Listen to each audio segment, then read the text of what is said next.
का हो ठंडा उंडा नहीं खेला गो। हेलो। हमारा ढेर लगता। चलिए सबके प्रणाम, जितना भी भोजपुरी समाज के लोग बात सबके गोड़ छू के गोड़ लगत तनी एगो ताली बजा के आशीर्वाद दे दिए लोग।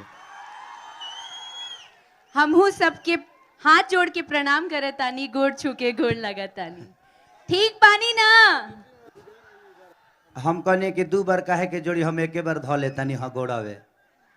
चलिए अक्षरा जी हैं और आज खेसारी लाल यादव। कौन हरे? ढेर ढेर तोहरे मजा आवता।